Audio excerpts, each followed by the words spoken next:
Selamat malam, kami dari kelompok 1. Di sini kami akan mempresentasikan proses vaksinasi di tengah pandemi. Jika dilihat dari sudut pandang Pancasila, sila kedua, dan sila kelima. Next. Di sini kami memiliki beberapa anggota. Yang pertama, monggo. Saya Aisyah, NIM F21001. Saya Anggi Yuliana Sari, F21002. Saya Anggun Zainura Nasmi, F21003. Saya Anissa Kurnia Dewi, F21004. Saya Belvan Adin Miasar, F21005. Saya Cia Dewi Kinanti, NIM F21006. Dan saya sendiri, Cifer Egi Ramakandari dengan NIM F21007. Oke.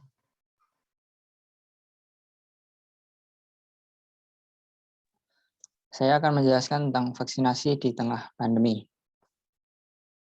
Vaksin berasal dari kata Variolae Vaccinae atau cacar sapi. Istilah ini dibuat oleh Edward Jenner, seorang yang mengembangkan konsep vaksin dan menciptakan vaksin pertama. Vaksin adalah sediaan biologis yang digunakan untuk menghasilkan kekebalan adaptif terhadap penyakit infeksi tertentu. Vaksin biasanya mengandung agen atau zat yang menyerupai mikroorganisme penyebab penyakit dan sering dibuat dari mikroorganisme yang dilemahkan atau dimatikan dari toksinnya atau dari salah satu protein permukaannya. Agen dalam vaksin merangsang sistem imun agar dapat mengenali agen tersebut sebagai ancaman, menghancurkannya, dan mengingatnya agar sistem imun dapat kembali mengenali dan menghancurkan mikroorganisme yang berhubungan dengan agen tersebut saat ditemui pada masa depan. Pemberian vaksin seringkali menimbulkan efek samping, namun biasanya minor dan akan menghilang dalam kurun waktu 1 atau 2 hari. Tapi kita juga harus waspada terhadap kondisi yang tidak biasanya terjadi seperti kelelahan berlebihan, demam tinggi, dan perubahan perilaku. Jika terdapat reaksi alergi parah seperti kesulitan bernafas, nafas bersuara, gatal-gatal, dan jantung yang berdetak terlampau cepat, maka sebaiknya segera menemui dokter. Meskipun langka, efek samping serius tersebut biasanya disertakan ke dalam kumpulan data yang bernama Vaccinae Adverse Event Reporting System yang diperlihatkan kepada publik. Next.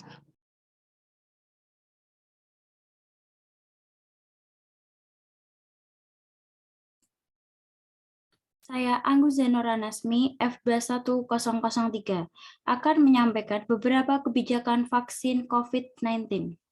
Poin pertama, tenaga kesehatan yang bekerja di rumah sakit menjadi prioritas utama pemberian vaksinasi COVID. Mengapa tenaga kesehatan yang bekerja di rumah sakit menjadi prioritas utama? Karena tenaga kesehatan yang paling beresiko tinggi terkena COVID-19, yang setiap hari bertemu dengan orang yang terpapar virus ini. Sehingga vaksinasi diprioritaskan kepada tenaga kesehatan dengan harapan resiko tenaga kesehatan untuk terpapar virus menjadi rendah dan imunnya meningkat. Poin kedua, pemerintah mewajibkan masyarakat untuk melakukan vaksin. Pemerintah mengimbau agar masyarakat dapat melakukan vaksinasi sesuai dengan anjuran pemerintah, agar pemerintah memberi jalan untuk sehat bersama demi mencegah adanya penularan COVID-19 yang sempat menggegerkan dunia. Program vaksinasi ini diwajibkan karena pemerintah ingin semua masyarakat bisa menikmati kembali fasilitas-fasilitas umum yang tentunya ada syarat tersendiri, yaitu harus sudah divaksin. Maka dari itu, saat ini vaksin diwajibkan dan harus dilaksanakan sesuai apa yang diperintahkan. Poin ketiga, pemberian vaksin kepada masyarakat adalah cara penanggulangan utama penurunan risiko terpapar COVID-19. Pemberian vaksinasi ini adalah cara paling efektif untuk menanggulangi resiko terpaparnya COVID-19. Dengan adanya program COVID-19 ini, untuk menurunkan kesakitan dan kematian akibat virus COVID-19, bisa melindungi dan memperkuat sistem kesehatan secara menyeluruh, serta dapat menjaga produktivitas dan meminimalkan dampak sosial dan ekonomi. Strategi pemerintah ini sangat bagus untuk membagi rata pemberian vaksinasi di penjuru daerah dengan tujuan agar pemerintah bisa mencegah masyarakat untuk terpapar COVID-19. Poin keempat, vaksin membantu pembentukan sistem imun dalam tubuh. Maksudnya, vaksin dapat membuat kekebalan tubuhnya menjadi lebih baik dibandingkan yang belum melaksanakan vaksin sama sekali. Vaksinasi ini merangsang sistem kekebalan dalam tubuh seseorang untuk melawan antigen. Sehingga apabila vaksin tersebut menginjeksi kembali, reaksi imunitas yang lebih kuat akan timbul, jadi sistem imun sangat berperan penting dalam melindungi tubuh dari virus penyebab COVID-19. Jika semisal sistem imunitas tubuh lemah, tubuh tidak akan mampu untuk melawan virus COVID-19. Jadi perlunya program vaksinasi ini diterapkan dan diwajibkan. Vaksinasi ini membantu untuk dilakukan supaya aktif dalam pemberian kekebalan sehingga jika terkena COVID-19 tersebut kita tidak merasa sakit ataupun sakit hanya ringan saja. Dalam kebijakan vaksinasi sendiri tidak lepas dengan yang namanya pro dan kontra di masyarakat. Beberapa orang menyatakan efek samping bahayanya dan menolak pemberian vaksin di masyarakat. Dan sebagian masyarakat lainnya mendukung adanya pemberian vaksinasi itu sendiri. Berikut pro dan kontra terhadap kebijakan vaksinasi di masyarakat. Next.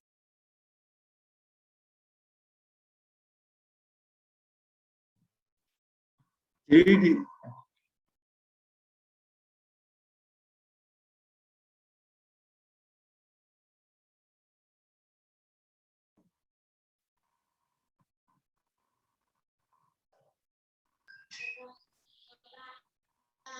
Yang pertama, memicu terbentuknya herd immunity.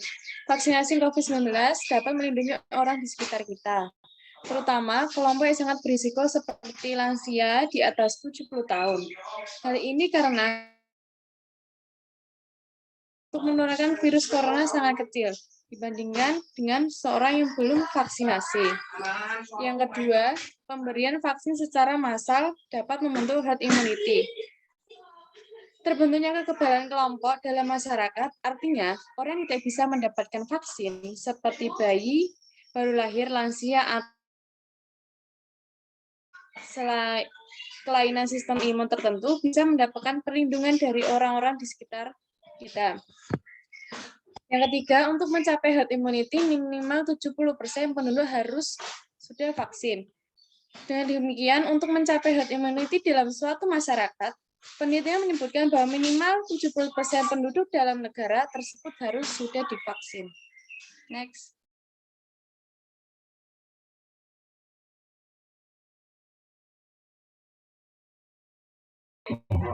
Yang kedua, mengurangi penyebaran dan penyebaran vaksinasi yang merata. Poin yang pertama, mencegah terkenanya atau mengalami gejala COVID-19 berat. Wabah COVID-19 yang melanda di belahan dunia ini mengubah tatanan kehidupan. Kini di Indonesia sudah diberikan vaksin yang dapat mencegah terkenanya atau mengalami gejala COVID-19 berat. Poin kedua, menghentikan penyebaran. Dengan vaksinasi, kita dapat menekan penurunan penyebaran COVID-19. Karena dengan vaksin, kita akan mendapatkan imunitas yang lebih baik, terlepas dari pendapat beberapa masyarakat yang tidak mau divaksin. Dengan banyaknya orang yang sudah divaksin, berita corona semakin turun. Poin ketiga, imun tubuh lebih baik. Imun tubuh seseorang yang sudah divaksin, kekebalan tubuhnya lebih kuat dibanding yang belum divaksin. Sehingga Semakin banyak masyarakat yang sudah divaksin, sedikit demi sedikit akan menurunkan penyebaran virus ini. Maka dari itu, pemerintah mewajibkan agar seluruh masyarakat Indonesia melakukan vaksin COVID-19. Poin keempat, pelayanan vaksin semakin luas. Vaksinasi di tengah pandemi ini sudah melambangkan sila kelima, yaitu tentang keadilan. Adil karena pemerintah Indonesia sudah memberikan banyak akses untuk masyarakat yang ingin vaksin. Sekarang, pelayanan vaksinasi sudah semakin luas dan mudah, tetapi masih banyak masyarakat yang tidak berkenan untuk melakukan vaksin karena termakan berita hoax yang tersebar tanpa mencari kebenaran dan info yang valid. Poin yang kelima, menyelamatkan diri sendiri dan orang lain. Dengan vaksinasi, kita dapat menyelamatkan diri kita dan orang lain dan dapat mengurangi resiko dari virus COVID-19. Dengan selalu menjalankan protokol kesehatan dan melakukan vaksinasi, kita sudah dapat menyelamatkan orang-orang di sekitar kita karena menekan penurunan resiko terpapar virus COVID-19.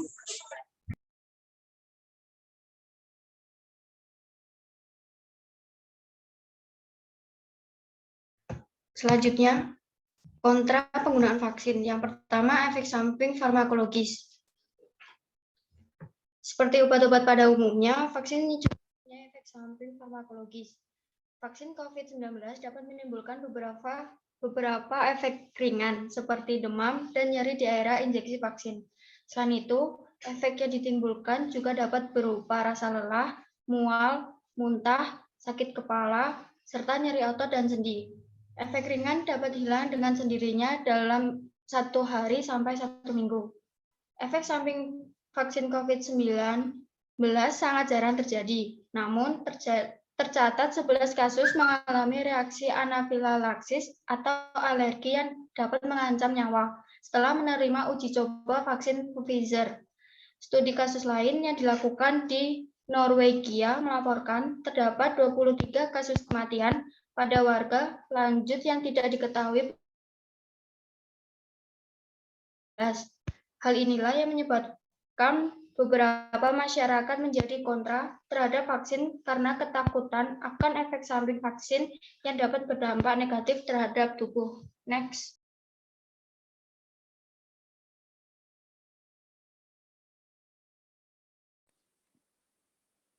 Vaksin yang berbayar.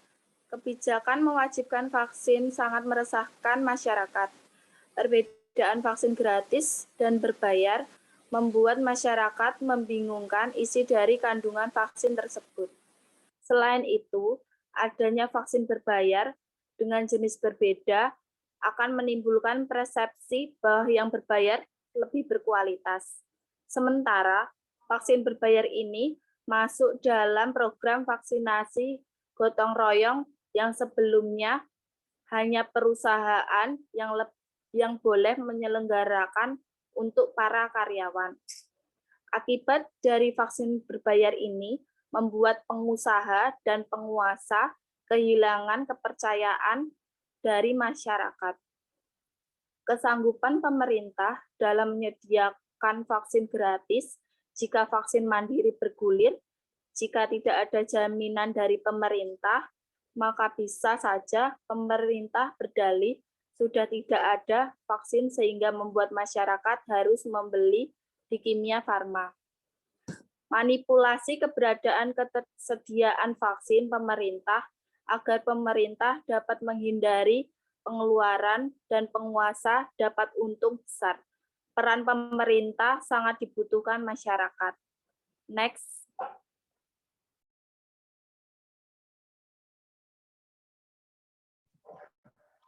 Baik, saya Cik Riger Makonadi. Di sini saya akan mengambil satu kesimpulan dari pendapat-pendapat yang telah diutarakan teman-teman saya.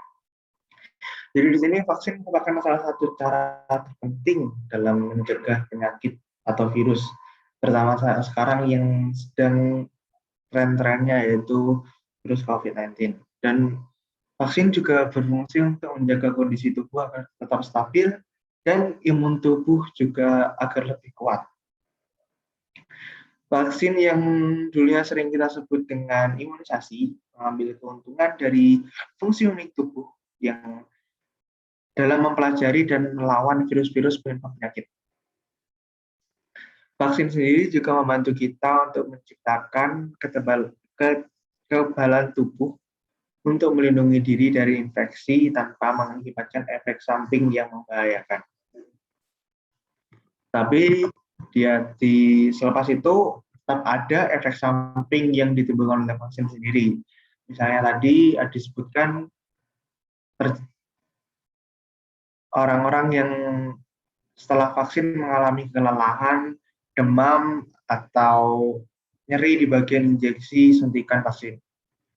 Tentunya hal-hal itu menjadi efek samping yang bisa dikatakan ringan karena efek samping yang ditimbulkan tidak terlalu berbahaya untuk tubuh dan juga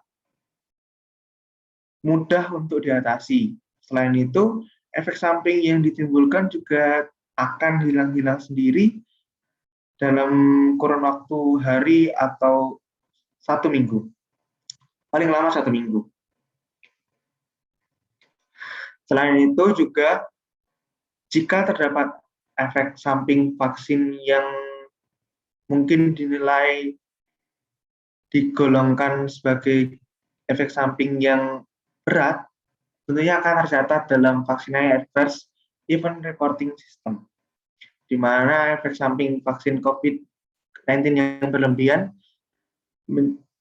dapat menjadi data dan dapat dipublikasikan kepada publik hingga terjadi ketransparansi dan tidak ada yang ditutup-tutupi dalam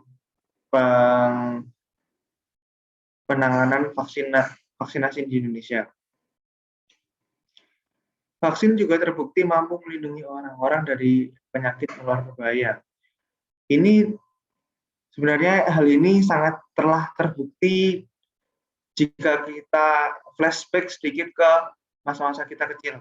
Jadi kita sering dikasih vaksin untuk berbagai penyakit, misalnya cacar, dan buktinya kita juga terlindungi dari contoh-contoh penyakit tersebut. Maka vaksin COVID juga sama. Vaksin tidak sepenuhnya bisa untuk melindungi seseorang dapat mengurangi possibility untuk seseorang dapat terjangkit positif COVID-19. Dan jika dilihat dari Pancasila sila kedua yang berlandaskan tentang kemanusiaan, vaksin ini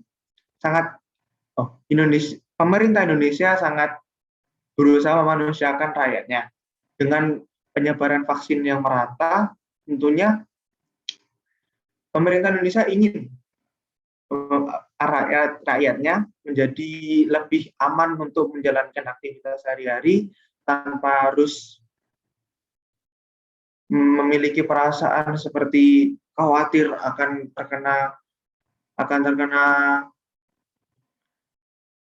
positif COVID-19, tetapi dapat terjaga dengan kekebalan imun tubuh yang diberikan oleh vaksin COVID-19. Dan juga jika dilihat dari Pancasila sila kelima yang di situ ditekankan tentang nilai keadilan, pemerintah juga berusaha untuk menerapkan keadilan, baik itu masyarakat miskin maupun masyarakat yang bisa digolongkan dalam masyarakat kaya dengan menggratiskan semua vaksin yang beredar di seluruh Indonesia. Vaksin juga telah dinyatakan aman karena telah melalui uji keselamatan FDA, yaitu merupakan BPOM milik Amerika Serikat. Sekian presentasi dari kami. Mohon maaf jika ada salah kata atau salah opini yang telah kita sampaikan. Sekian, terima kasih.